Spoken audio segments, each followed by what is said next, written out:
Hello, everyone. Mariposa Young here. And today I'm just kind of sharing my personal journey in becoming a witch, just to kind of help you know where I'm coming from as far as beliefs and background and training and all of that. I'm feeling like what I should do first is paint a scene of some of my recent ancestors. And I'll start with my dad's side because I know the least amount about them.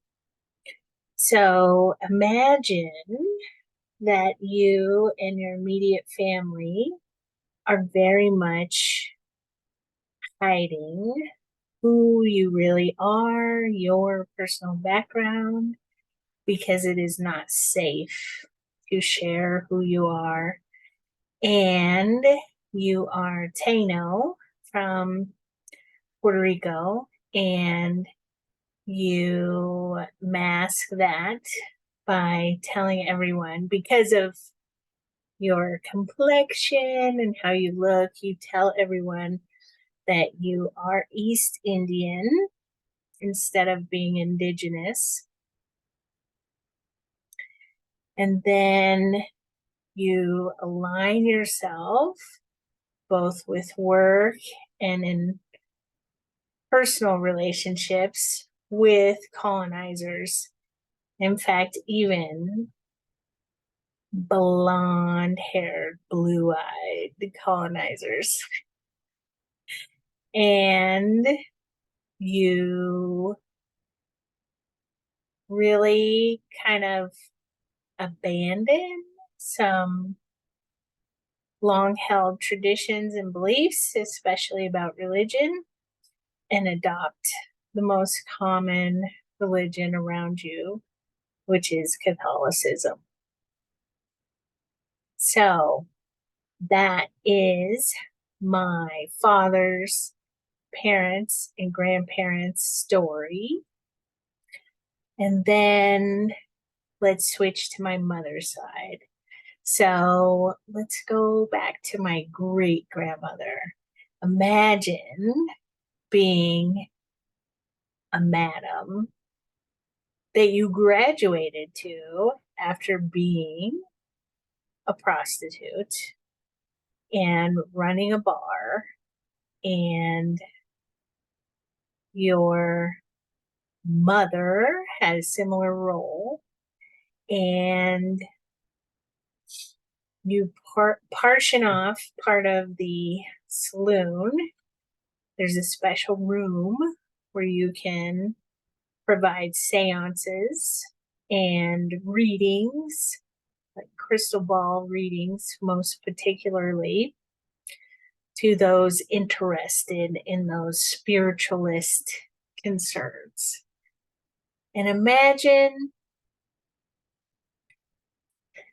that you are the daughter of that, like my grandmother was, and you escape that lifestyle by getting married and having children, but you never forgot the magical lessons you learned about divination and belief.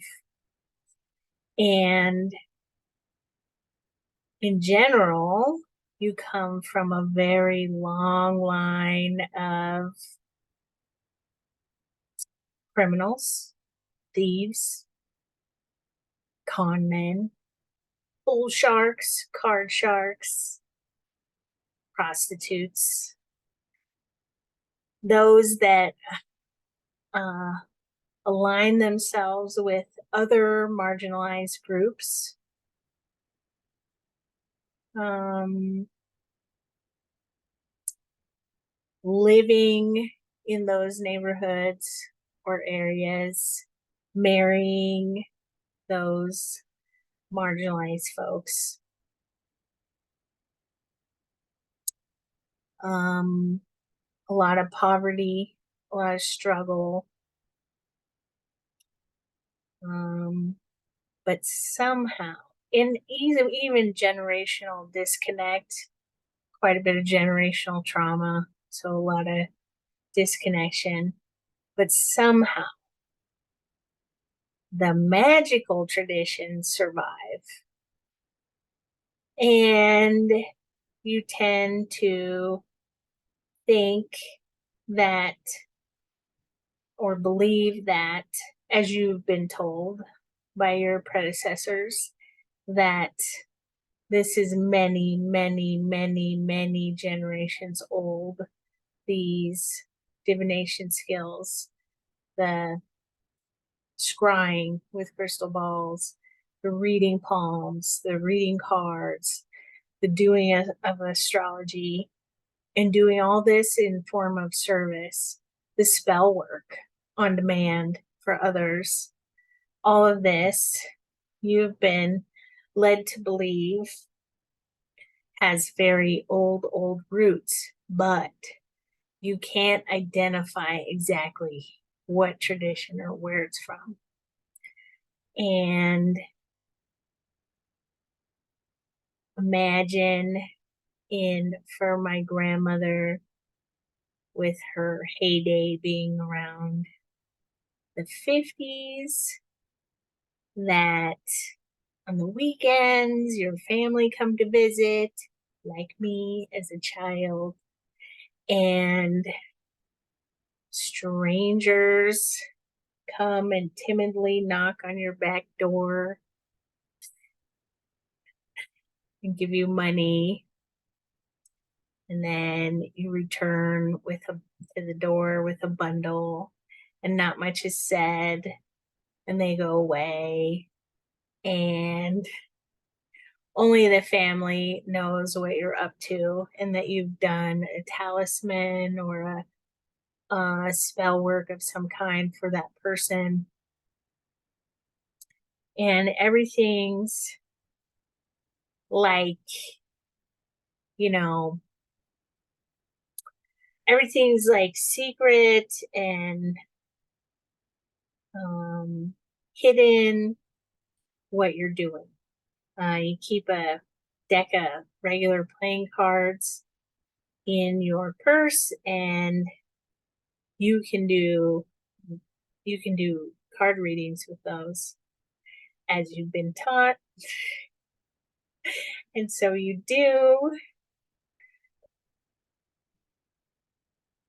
And imagine your daughter, my mother, also rebelling against that lifestyle and becoming a devout Christian, but still somehow being totally fine with a divination and still practicing that, maybe not for money as many generations had done before you, but at least doing it for family and friends, just as a hobby. And with your growing up, witnessing it being more and more acceptable to practice magic and do divination, and seeing it become more and more mainstream, and feeling like all these all these young people are not doing it right, are not rooted in family tradition or any other tradition, and kind of just shrugging your shoulders about that. But making sure that your daughter, me, was taught these heirloom family divination skills and magic skills. And then me, now we're to me. So I grew up with everything. It's kind of weird, but I kind of grew up with everything. I grew up with these very specific, very heirloom type divination skills and magical skills, and even magical belief in nature and the universe and kind of universal laws. Um, and that being part of my upbringing alongside Christianity. In fact, pretty conservative Christianity, um, like Southern Baptist Christianity, and being very trained and schooled in Bible and what it says and what it doesn't say, and just trying to make sense of that in my own mind. And then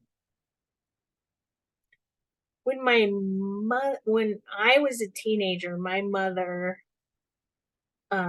finally rejected the Christian church, because she got a little bit more educated and informed through college, actually, because she didn't go to college until I was a teenager, about the history of the Christian church, Catholicism and then Protestantism, and all that, and how really counter to the family spiritual beliefs that are kind of like homebrew Wiccan beliefs was. It was not aligned at all. In fact, it was like against those beliefs. And I don't know why she did not encounter that in her church experience, in her born again Christian experience. I don't know why. It didn't really click together until she went to college, but here we are. And so, I mean, if I wanted to maintain that Christian faith, I was going to have to go to church by myself, find a church by myself, that kind of stuff. And I was a teenager and I was just busy and, like kind of who cares? Wasn't really all that religious. And I was more into the spiritual divination practices and getting better at that and exploring those and those kind of things. Trying them out on my friends, especially with palmistry. And then when I was a young adult, I really had to deal with a lot of trauma, profound trauma from my childhood that had gone untreated.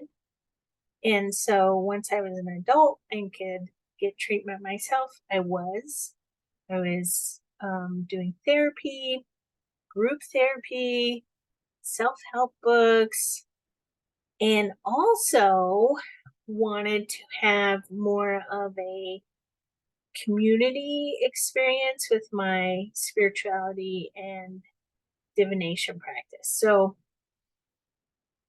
in addition, I joined a Wiccan coven. And, I've spoken about this before in other spaces, but Wiccan covens, Wiccan beliefs is like down to the individual, it can be different. Why? Because Wiccans are trying to recapture what was the nature based spiritual practices and beliefs before Christianity came to Europe. And that is,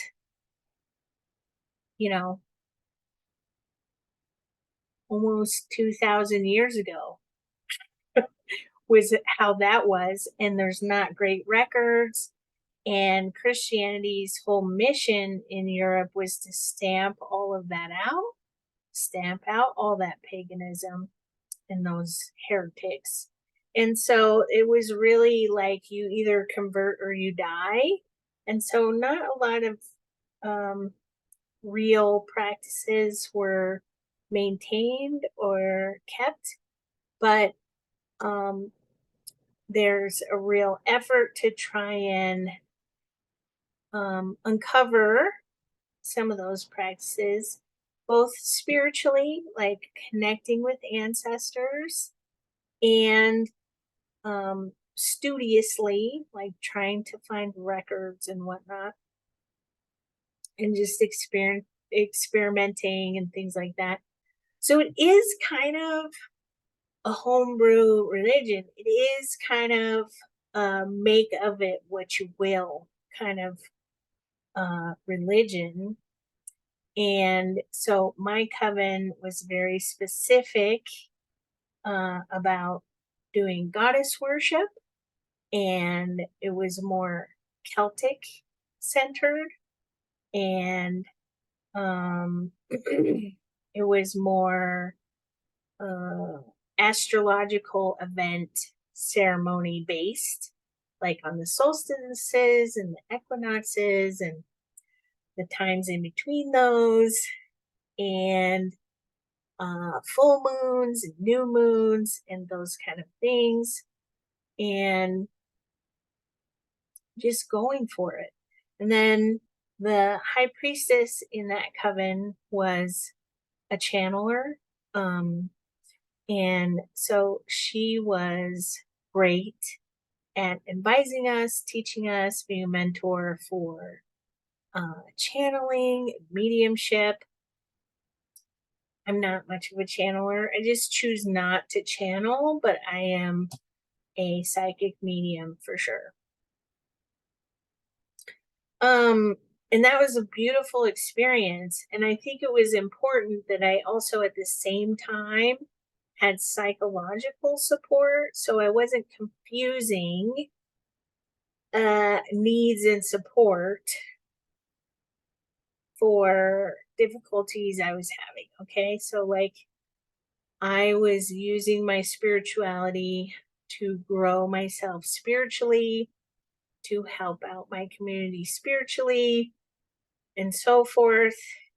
And at the same time, kind of separately, I was working on my psychological healing journey with PTSD. And those things could support each other, but they didn't substitute each other. Um, so that was really beautiful time. Um, and then I got really busy. I got once I got into my 30s, I got married, started having kids. I just got really busy, and I was not able to keep up with being in a coven. But even before I was an adult, when I was a teenager, I started being a professional reader, meaning I was charging money for readings from that time to now. And I'm 50. I'm 50 years old.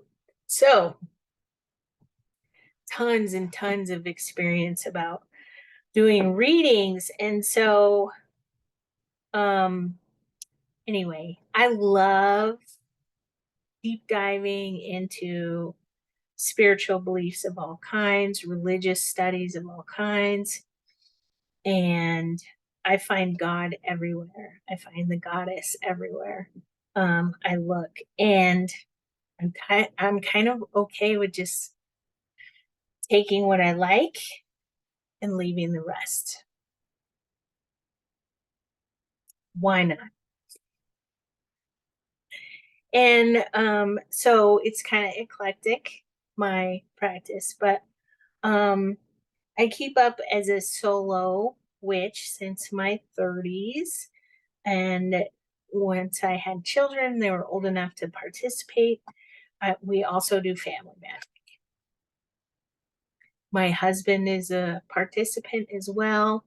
And So it's a whole family gig. And so we continue. And so I am teaching my children along the lines of the um, practices and beliefs that I grew up with, probably minus the Christianity. We have not supplemented our experience with being regular churchgoers, but we do go to church sometimes, but not like I experienced in childhood. And so I'll drill down a little bit and be more specific about beliefs and practices. So, and these do evolve and change over time, not greatly on the beliefs, but on the practices, it's evolved and changed over time quite a bit. And I'm okay if that continues. If that continues to evolve, that's totally fine with me. And so I say this, but this is not the way to do magic. It is a way to do magic. I think it's really actually important for you to find your own way and only use what I will say as maybe an example, maybe something to explore further, but it may not be a good fit for everyone. Okay.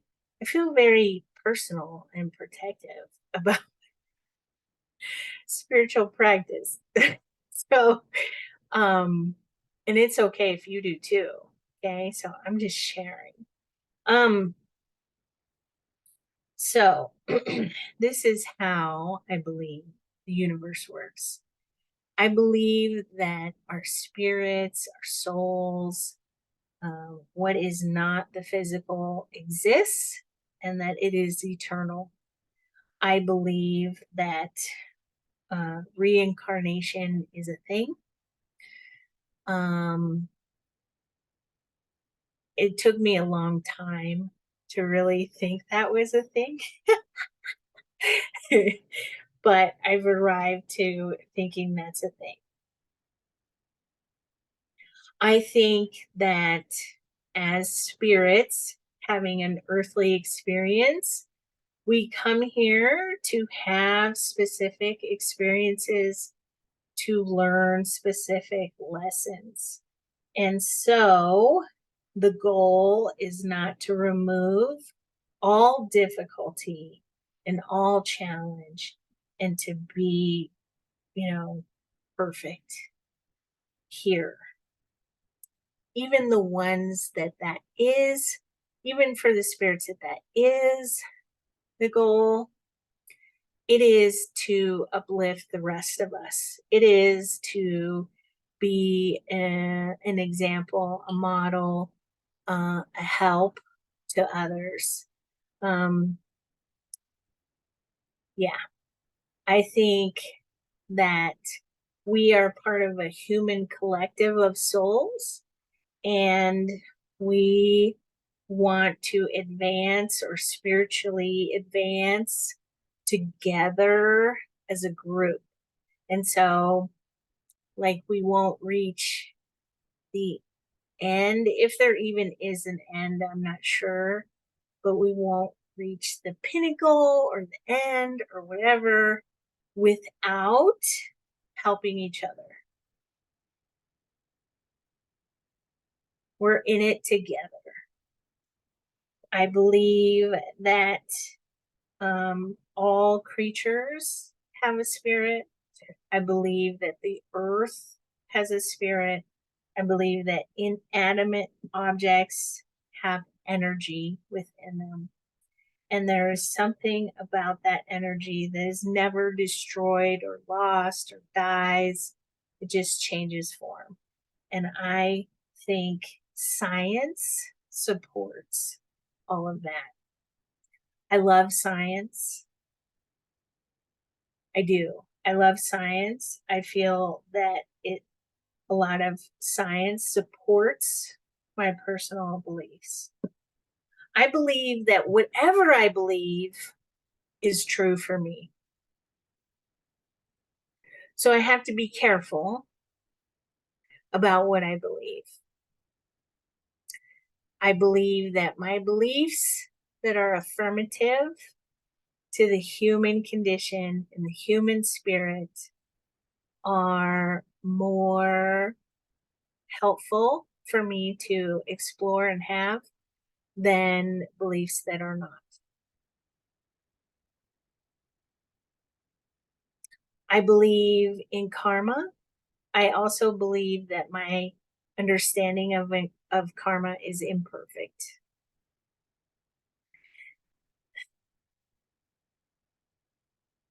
And so I can't be like a judge and jury for other people. I think my spiritual journey starts here within this person, and kind of like this has to be my focus.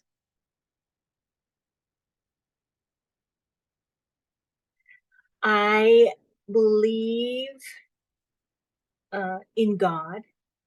I believe that every expression of God or goddess or deities is part of the same God. I just think different people have different names for God. That's all. I believe God is a loving, pure, um, affirming God.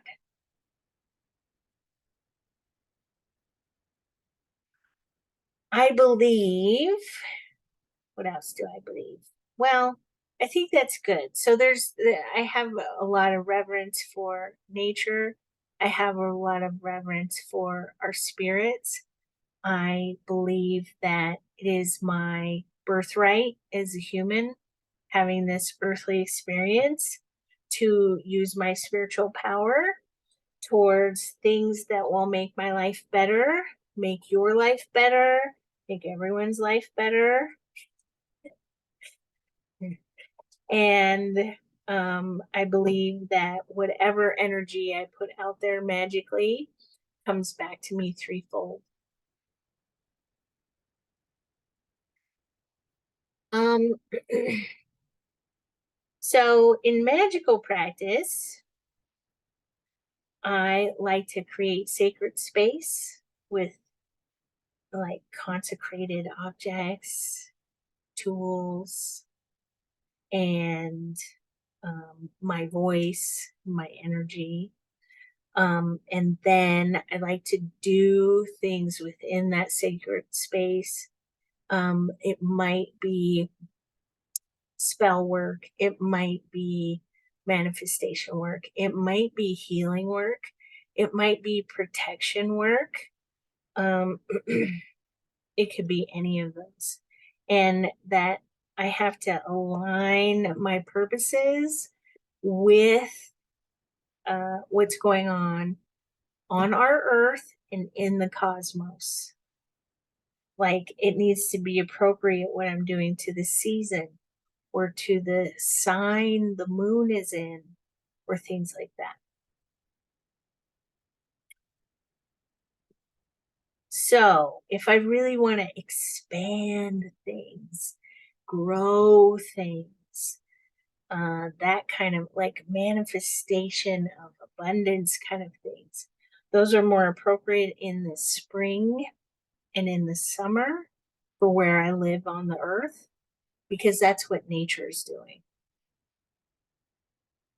The light is growing in the sky during the day. Plants are growing. The animals are giving birth. They're multiplying and growing. So I'm being aligned with nature. If I want to kind of clear out some gunk, spiritually or literally, if I want to be more protective, if I want to be more um, doing inner work, if I want to be more private, then the fall and the winter are better seasons for that kind of work.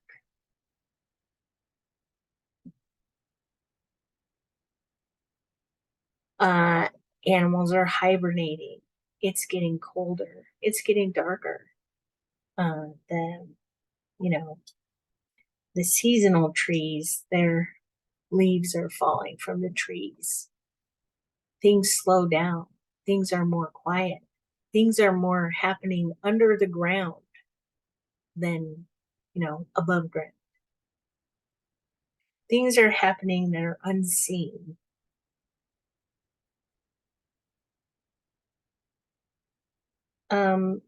Yeah.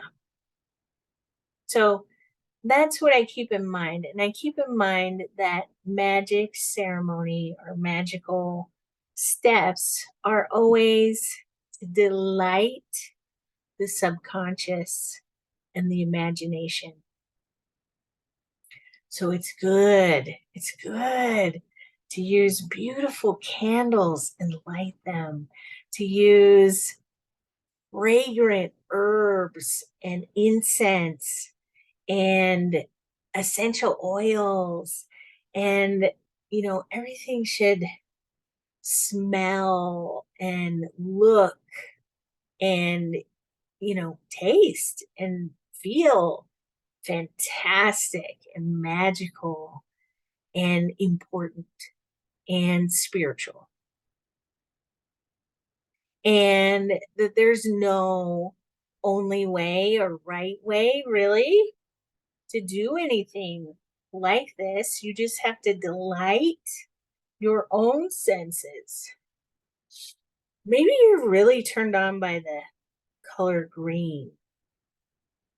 May I suggest that you do ceremony in the grass, barefoot, and you bring everything green for your implements, and you use actual herbs for like burning, and you wear green. You use green stones and crystals. Just go all out, because the drama of magic causes deep, deep psychological, spiritual change. We love drama. We love it. We love pageantry. We love our senses to be delighted. So use that. And stick with what you know. Stick with your own cultural traditions, your own immediate surroundings, your neighborhood, the plants and environment that is all around you. Okay? You don't have to be exotic for it to work. In fact, it might work better if you're like spicing up or juicing up the familiar. I think that does. I think it works a lot better. So, I mean, kind of ultimately, I am entertaining myself with my spiritual practice to affect change. And there is a feeling I have about all of this that is very experimental. Okay, I will try this to cause this shift, and then I will check back and see if it worked. And if it didn't, I'll adjust and I'll try something else. And if it does, I'll stick with that and do it again next time. And so I encourage all of you to be experimental as well.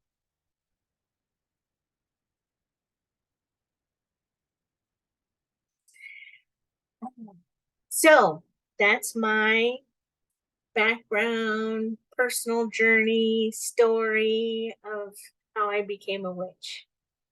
I am a witch. I am a golden rule following, nature loving, playful, fun, entertaining witch. That's what I am. How about you?